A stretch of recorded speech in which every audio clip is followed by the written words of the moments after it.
Vous suivez toujours sur FM Sen Radio, amis auditeurs. Bonjour, nous sommes le dimanche 21 mai 2023 et il est 9h10. C'est l'heure donc de votre émission catholique du dimanche, Parole de vie et d'espérance.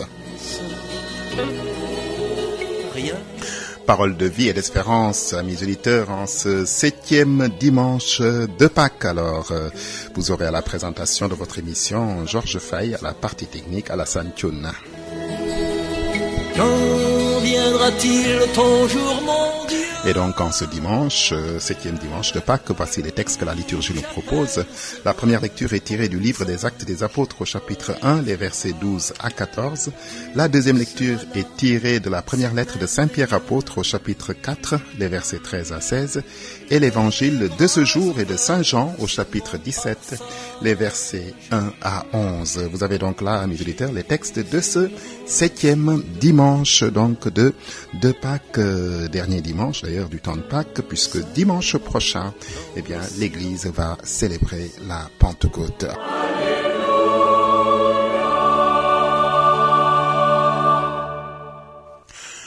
Lecture du livre des Actes des Apôtres.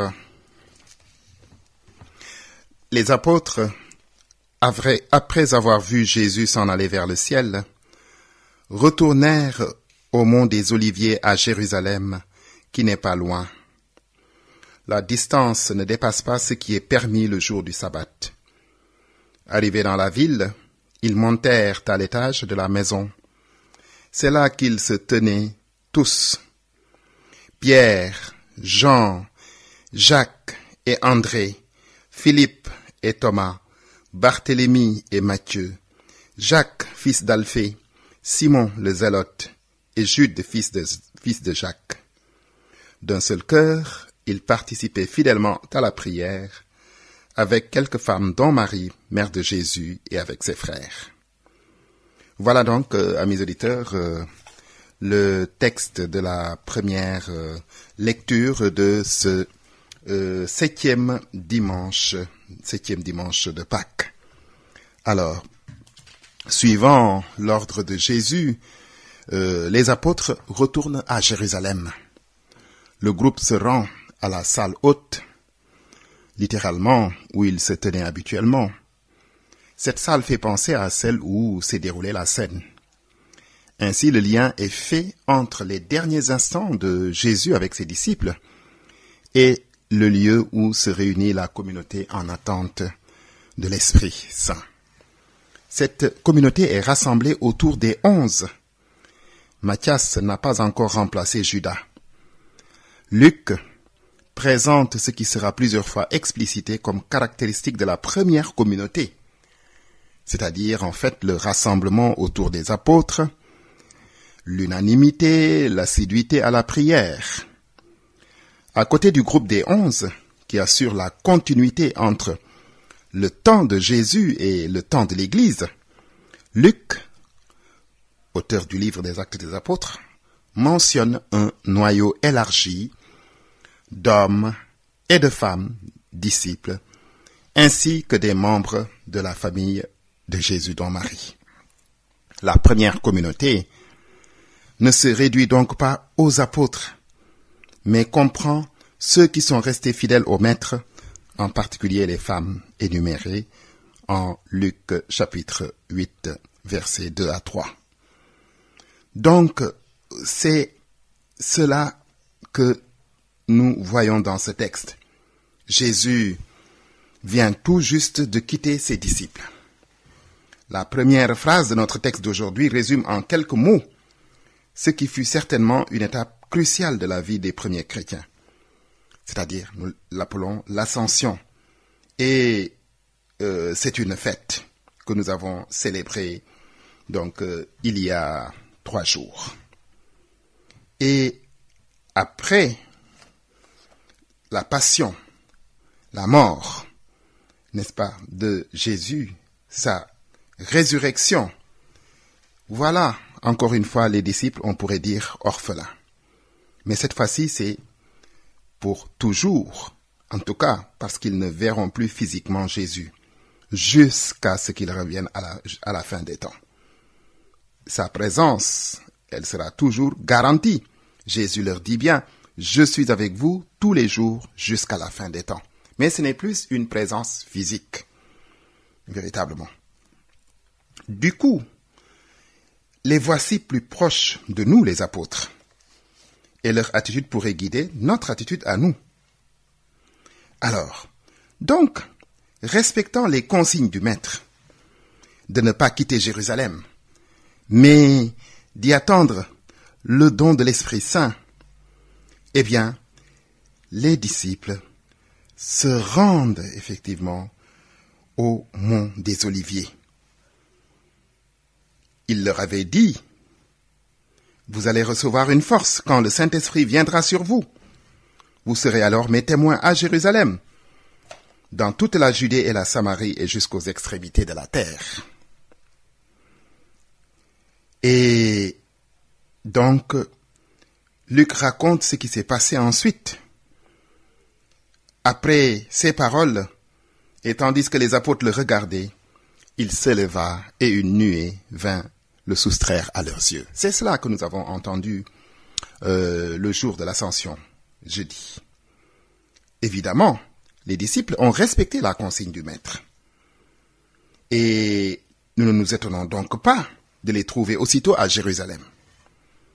Luc fait remarquer dans le texte, puisque du livre des Actes des Apôtres, que le mont des Oliviers est tout proche de Jérusalem, la distance n'excédant pas ce qu'on appelle un chemin de sabbat, c'est-à-dire la distance que l'on peut parcourir un jour de sabbat, sans pour autant enfreindre la loi. Et donc, cette distance fait à peu près moins d'1 kilomètre. Pourquoi Luc donne-t-il cette précision à mes auditeurs? Est-ce qu'il faudrait en conclure que ce qu'il raconte s'est passé un jour de sabbat? Ou bien, donc, en insistant sur la proximité du mont des Oliviers, Luc voudrait suggérer peut-être que tout se passe à Jérusalem. En tout cas, c'est là que s'accomplit le dessein de Dieu. Là, le Fils a été glorifié.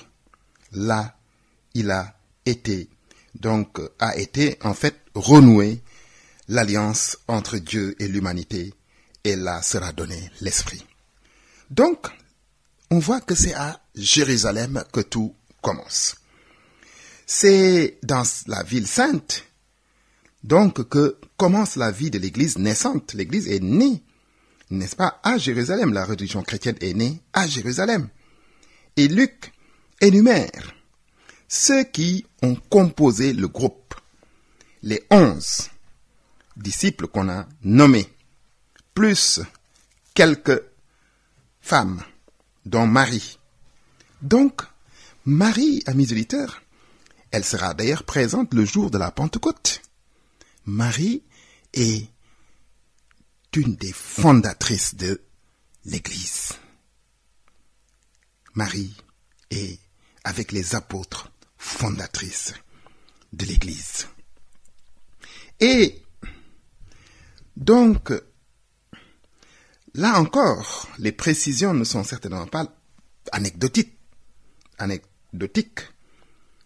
Nous connaissons déjà les noms des apôtres par l'évangile de Luc. S'il nous en redonne la liste, ce n'est donc pas pour encore nous apprendre quelque chose, non. Luc veut marquer la continuité, en fait, dans la communauté des apôtres. Ce sont les mêmes, mis à part Judas, qui s'est suicidé pour avoir trahi Jésus, l'avoir livré, n'est-ce pas, au grand prêtre. Mis à part celui-là, eh bien, ce sont les mêmes. Il y a donc cette continuité. Les mêmes qui ont accompagné Jésus tout au long de sa vie terrestre, tout au long de sa vie publique, sont ceux qui, aujourd'hui, s'engagent dans la mission. Et ils ne pourront être les témoins de la résurrection que parce qu'ils ont été témoins de la vie, témoins de la passion, témoins de la mort et témoins de la résurrection de Jésus. Nous retrouverons là le groupe que Jésus avait choisi avec des diversités étonnantes. Pierre, Jacques, Jean et André qui étaient pêcheurs au bord du lac de Tibériade. Simon était zélote. À l'époque de la vie terrestre de Jésus, cela ne représentait pas encore un engagement politique, mais c'était quand même déjà un signe de fanatisme religieux. On se demande comment il pouvait d'ailleurs voisiner avec un Matthieu, qui était un publicain, c'est-à-dire percepteur à la solde de l'occupant, et pour cette raison interdit de culte. Non seulement, amis auditeurs, Jésus a réussi à les faire cohabiter autour de lui, mais désormais, ils vont porter ensemble la responsabilité de continuer la mission du Maître. C'est sur cette communauté d'hommes tels qu'ils sont, différents dans leurs origines et dans leur profession, dans leur vie sociale, que repose désormais l'annonce de la bonne nouvelle. Et on peut noter deux choses. La première, c'est que le groupe n'est pas refermé sur lui-même. Ce ne sont pas que les disciples. Il est déjà ouvert à d'autres, des hommes, des femmes. C'est cela l'Église. L'Église, ce n'est pas que le clergé. Vous voyez, il y a les laïcs, il y a les fidèles.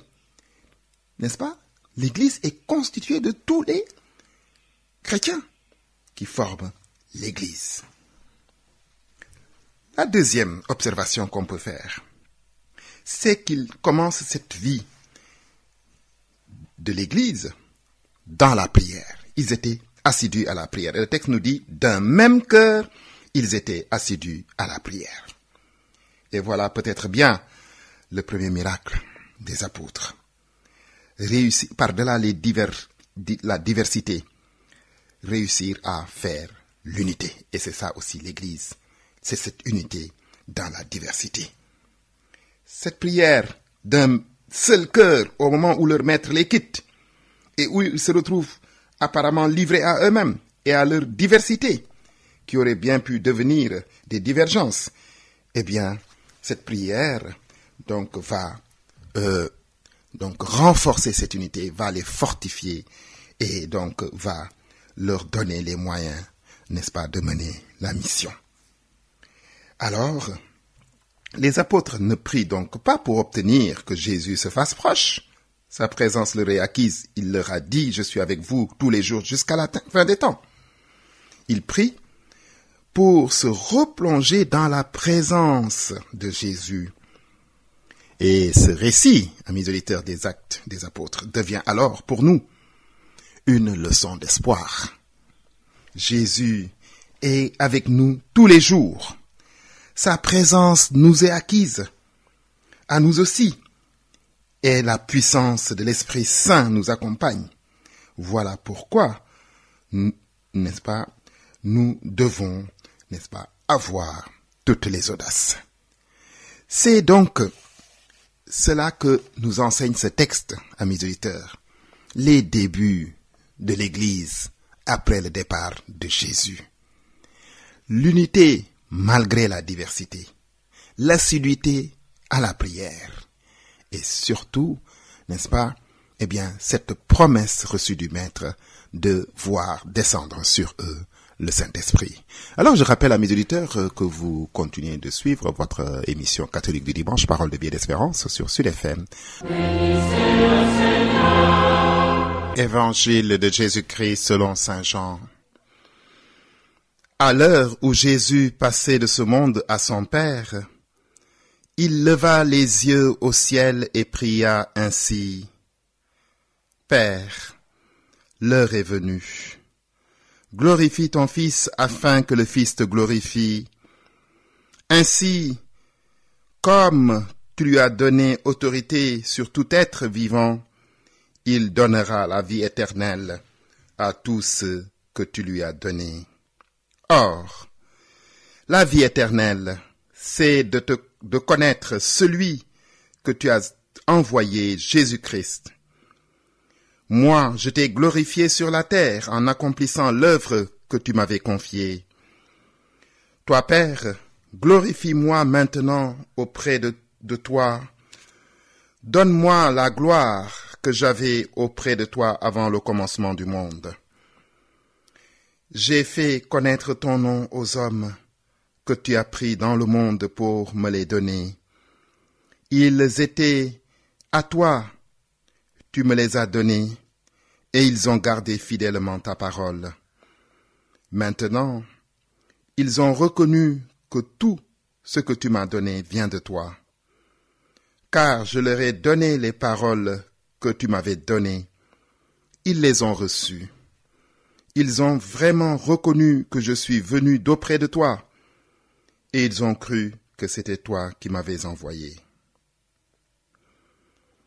Je prie pour eux.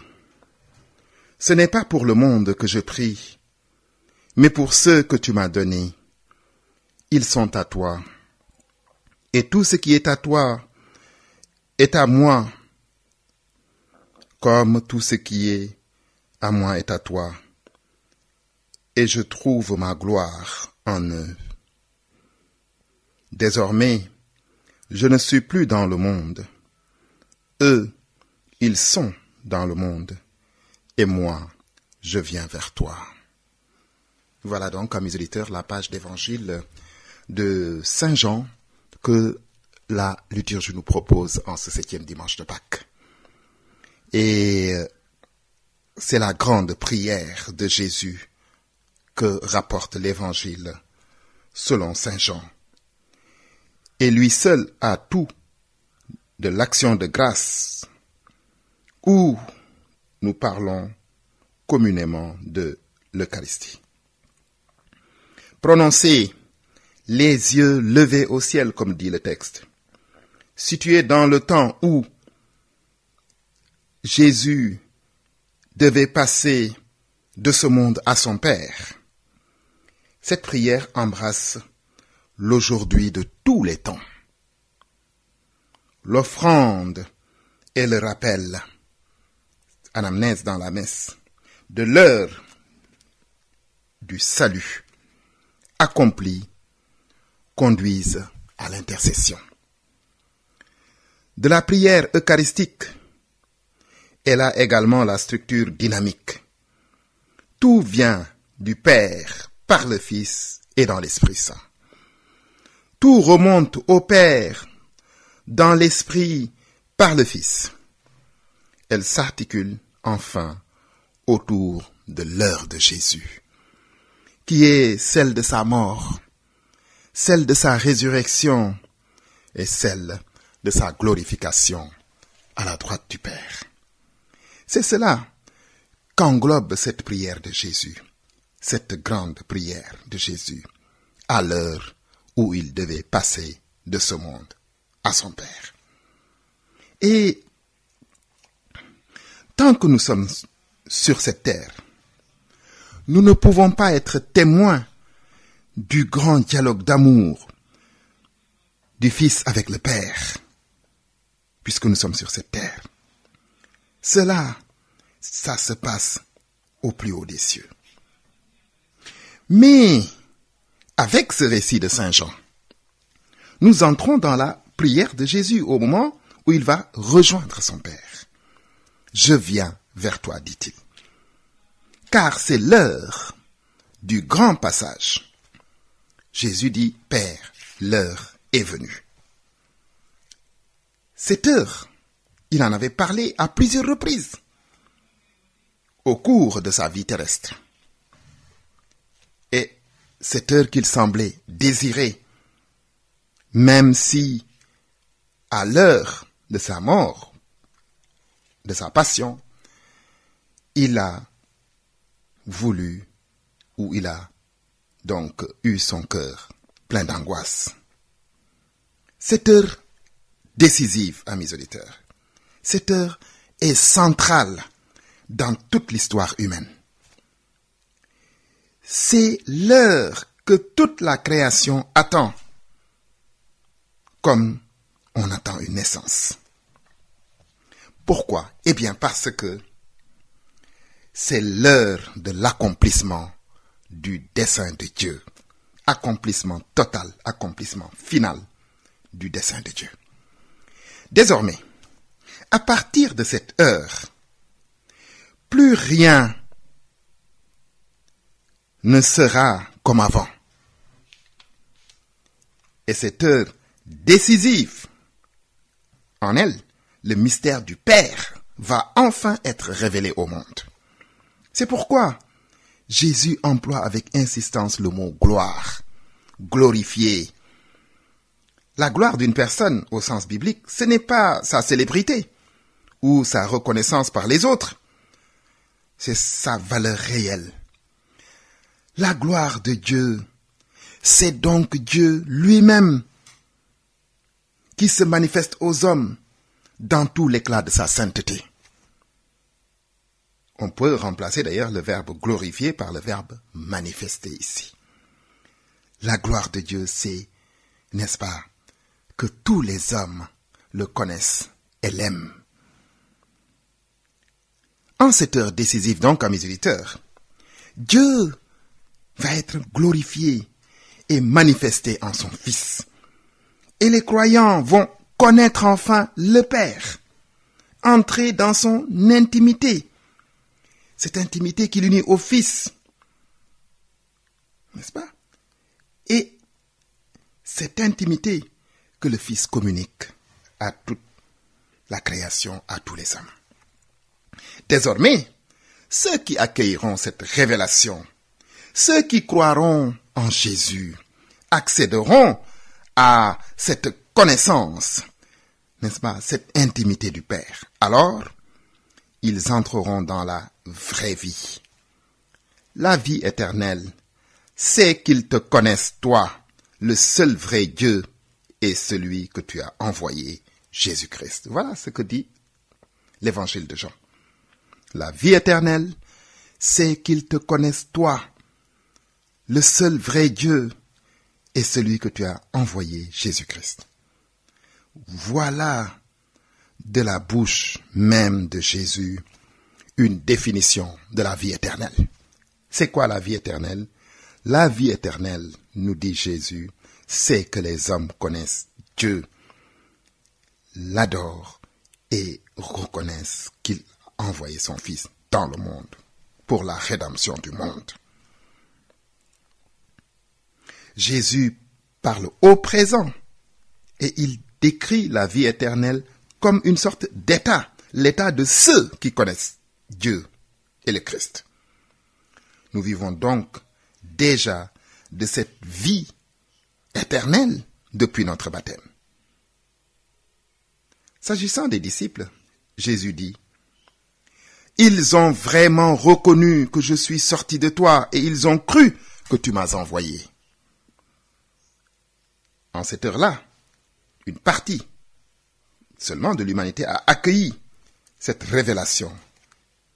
Et celle-ci est entrée dans cette communion d'amour proposée par le Père et acceptée de prendre le chemin ouvert par le Fils. Curieusement, c'est seulement pour ces quelques-uns que Jésus prie. Il dit, « Je prie pour eux.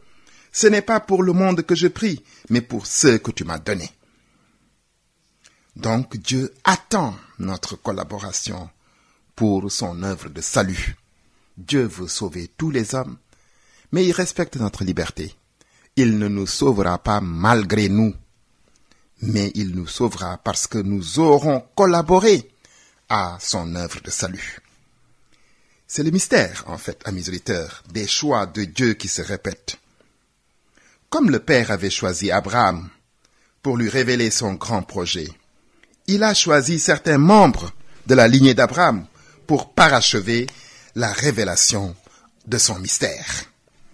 J'ai manifesté ton nom aux hommes que tu as pris dans le monde pour me les donner. Ils étaient à toi, tu me les as donnés et ils ont gardé ta parole. Maintenant, ils ont reconnu que tout ce que tu m'as donné vient de toi. Et donc pour ce petit groupe qui a été choisi, l'heure est donc venue de poursuivre l'œuvre de la révélation. Et Jésus dit, désormais, je ne suis plus dans le monde, mais eux, ils sont dans le monde, et moi, je viens vers toi. Donc, c'est le passage du témoin, c'est le passage du flambeau, en quelque sorte. Il nous a tout donné, à nous de donner aux autres maintenant. C'est donc la mission qu'il assigne à l'Église. Allez de toutes les nations, faites des disciples, baptisez-les au nom du Père et du Fils et du Saint-Esprit. Et c'est pourquoi? Pour qu'ils aient la vie éternelle. Oui, la vie éternelle. Effectivement, Jésus nous l'a défini. C'est qu'ils te connaissent toi. Donc, quand Jésus envoie ses disciples en mission, et depuis lors, on le voit dans la mission de l'Église, c'est donc pour que tous les hommes connaissent Dieu, c'est-à-dire qu'ils aient la vie éternelle. Et la vie éternelle, c'est qu'ils te connaissent, toi, le seul vrai Dieu, et qu'ils connaissent et acceptent celui que tu as envoyé, Jésus-Christ. Donc voilà, à l'heure de passer de ce monde à son Père, ce que Jésus dit dans cette grande prière. Donc, il envoie ses disciples. Et le fameux texte du prologue de Jean, de l'évangile de Jean, s'éclaire très nettement à la lecture de cette prière de Jésus. Il en est comme la transposition. Dans le prologue, Jean écrit, « Au commencement était le Verbe, et le Verbe était auprès de Dieu, et le Verbe était Dieu, et il était au commencement auprès de Dieu. C'est par lui que tout est venu à l'existence, et rien de ce qui s'est fait ne s'est fait sans lui. En lui était la vie, et la vie était la lumière des hommes. La lumière brille dans les ténèbres, et les ténèbres ne l'ont pas arrêtée. Le Verbe était la vraie lumière qui éclaire tout homme en venant dans le monde. Il était dans le monde, et le monde était venu par lui à l'existence. Mais le monde ne l'a pas connu. Il est venu chez lui et les siens ne l'ont pas reçu. Mais à tous ceux qui l'ont reçu, il a donné le pouvoir, n'est-ce pas, de devenir enfants de Dieu. Eux qui croient en son nom. Et le Verbe s'est fait chair. Il a habité parmi nous. Et nous avons vu sa gloire, la gloire qu'il tient de son Père comme Fils unique, plein de grâce et de vérité. Donc, tous nous avons eu part à sa plénitude. Nous avons reçu grâce après grâce. Voilà donc ce que dit Saint Jean dans le prologue. Et voilà aussi ce qu'atteste cette prière de Jésus. Il dit, je viens de toi. Tout ce qui est à toi est à moi.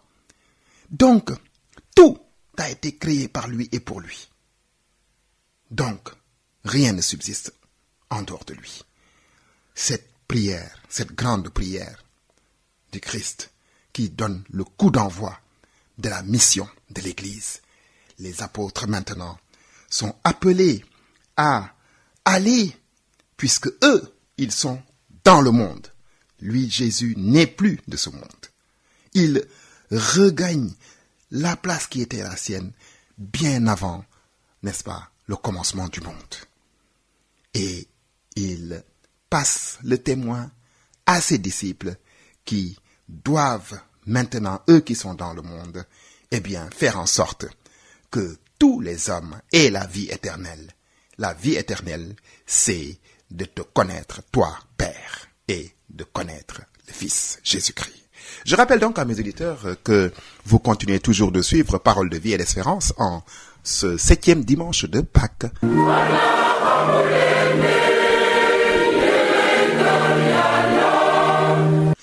Lecture de la première lettre de Saint Pierre apôtre.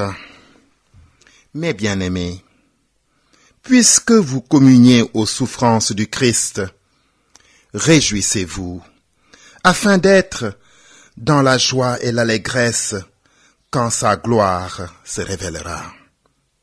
Si l'on vous insulte à cause du nom du Christ, heureux êtes-vous, puisque l'Esprit de gloire, l'Esprit de Dieu repose sur vous. si l'on vous fait souffrir, que ce ne soit pas comme meurtrier, voleur, malfaiteur, ou comme dénonciateur. Mais si c'est comme chrétien, qu'il n'y ait pas de honte et qu'il rende gloire à Dieu à cause de ce nom de chrétien. Voilà donc, à mes auditeurs, ce court passage de la première lettre de Saint Pierre. Alors, il nous le dit, communier aux souffrances du Christ, c'est le rejoindre dans le mystère pascal qui débouche dans la lumière et la joie de la résurrection, c'est-à-dire de la glorification du Christ. La deuxième phrase évoque la dernière béatitude de Matthieu. Mais, comme lors de la deuxième lecture du 6e dimanche de Pâques, la lettre de Pierre insiste à nouveau sur la nécessité d'une vie droite. Le chrétien doit avoir une vie droite. Si la souffrance est la conséquence d'une vie de péché, l'Esprit de Dieu ne peut reposer sur celui qui souffre. Mais, si celui qui souffre à cause de son identité de chrétien, il met ses pas dans ceux de Jésus-Christ et, par conséquent, il est appelé à partager sa gloire un jour. Donc, ici, en quelque sorte, Pierre nous dit, vous êtes témoins du Christ et soyez fiers de l'être. Il utilise le mot chrétien. Mais, donc, au début, on n'employait pas ce mot chrétien. Donc, s'il utilise ce mot, c'est parce qu'il écrit cette lettre longtemps déjà après la résurrection de Jésus. En effet, au tout début de l'Église, les premiers disciples du Christ ne portaient pas le nom de chrétien. On les appelait nazoréens ou nazaréens, à cause de Nazareth, bien sûr, qui a donné d'ailleurs une déformation, et par extension le mot nazaran. Vous voyez donc nazaréen. Et donc, c'était pour désigner, au départ, à l'origine, ceux qui se réclamaient du Christ, mais que les Juifs ne considéraient pas comme des gens bien. Parce que Jésus est de Nazareth. On dit Jésus de Nazareth. Vous voyez. Et donc, les Juifs qui étaient restés dans le judaïsme refusaient de voir en Jésus de Nazareth le Messie attendu par Israël. Donc, ce titre était plutôt péjoratif. Et un peu plus tard, au moment où Paul et Barnabé accomplissent leur mission, notamment à Antioche, n'est-ce pas, de Syrie, ce sont probablement des païens qui n'étaient pas encore convertis à l'église chrétienne qui, n'est-ce pas, ont utilisé et employé pour la première fois le nom de chrétien. Mais ce nouveau titre de chrétien n'était pas non plus honorifique. Il était plutôt péjoratif dans la bouche des païens. Ces païens non convertis voyaient en effet d'un mauvais œil le changement de vie radical qui s'opérait dans la communauté des baptisés. Et d'ailleurs, voici ce que nous pouvons lire, n'est-ce pas, un peu plus tôt dans la lettre de Pierre. Les versets qui précèdent ce que nous avons entendu. Donc les païens disaient ceci, c'est-à-dire les païens disaient, ils trouvaient étrange que vous ne couriez plus avec eux vers les mêmes débordements d'inconduite, et ils vous couvrent d'injures. Ils disent du mal de vous en vous traitant de malfaiteurs. Donc on comprend mieux, n'est-ce pas, de quelle souffrance Pierre parle ici. La souffrance de l'incompréhension, de l'isolement, de la calomnie dont Jésus a été victime parce qu'il se démarquait de la classe dominante, parce qu'il continuait à annoncer son message sans se laisser arrêter par quiconque. Eh bien, c'est cette fidélité qui lui a coûté sa vie. À leur tour, les premiers chrétiens sont confrontés à la même hostilité. Alors Pierre s'emploie à leur donner le courage de tenir bon en attendant des jours meilleurs, le jour où la gloire du Christ se révélera. Car comme il dit, c'est-à-dire le jour où son règne parmi les hommes va arriver. Pierre va même, n'est-ce pas, plus loin. Non seulement il ne faut pas avoir honte, n'est-ce pas, d'être chrétien, de ce titre de chrétien, mais, n'est-ce pas, ce titre de chrétien n'est-ce pas, vous confère une haute dignité. Réjouissez-vous, leur dit-il, et rendez gloire à Dieu à cause de ce nom de chrétien. Il est vrai que si le mot chrétien signifie celui qui appartient au Christ, alors oui, c'est bien notre plus beau titre de fierté. Le plus beau titre de fierté, c'est chrétien, parce que chrétien veut dire qui appartient au Christ. Et bien au-delà de la fierté que nous tirons de notre naissance, de nos titres, de notre culture, de nos diplômes, de notre palmarès ou de notre richesse, n'est-ce pas, de notre beauté, eh bien, le plus grand titre, notre plus grand honneur, c'est de porter ce titre de chrétien. Cette formule, dans la mesure où, n'est-ce pas, vous communiez aux souffrances du Christ, réjouissez-vous, eh bien, cette formule ressemble de très près à l'une des béatitudes annoncées par Jésus.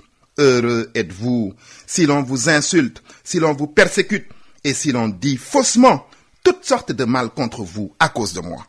Réjouissez-vous, soyez dans l'allégresse, car votre récompense est grande dans les cieux. Jésus, en disant cela, faisait son propre portrait, la béatitude de la persécution. Et désormais, Pierre applique ce portrait à ceux qui, à leur tour, portent le nom du Christ, c'est-à-dire chrétien. Il emploie même le mot communier. Vous communiez aux souffrances du Christ, ce qui veut dire réjouissez-vous, vous êtes intimement unis au Christ dans ses souffrances que vous subissez pour rester fidèle à son nom et à sa mission. Et parce que vous êtes unis à ses souffrances, vous serez également unis à sa gloire le jour où le Christ se révélera. Alors je rappelle à mes auditeurs que effectivement votre émission se poursuit et tire à sa fin, et je vous fais entendre l'indicatif de fin avant de conclure. Ainsi donc, amis auditeurs, la célébration de ce dernier dimanche du temps pascal est très particulière à bien des égards.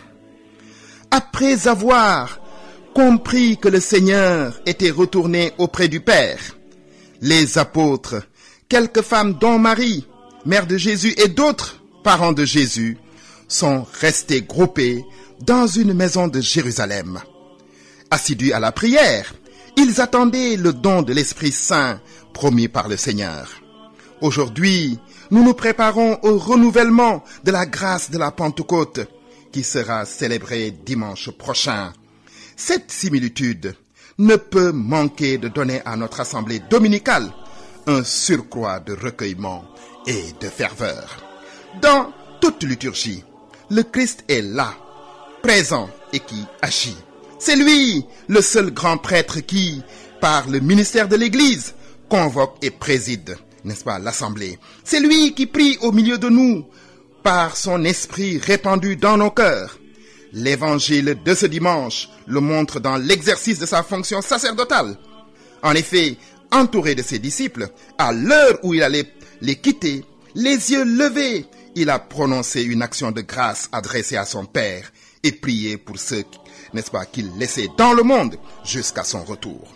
La page de l'évangile selon saint Luc de ce dimanche nous rappelle que c'est avec Jésus-Christ assis à la droite du Père que nous célébrons toute Eucharistie. Ainsi donc, amis auditeurs, c'est bien fini. C'était votre émission catholique du dimanche sur Sud FM Sen Radio, Parole de vie et d'espérance, avec à la présentation Georges Faye, à la partie technique Alassane Thioune. Merci pour votre aimable écoute et à bientôt sur cette même antenne.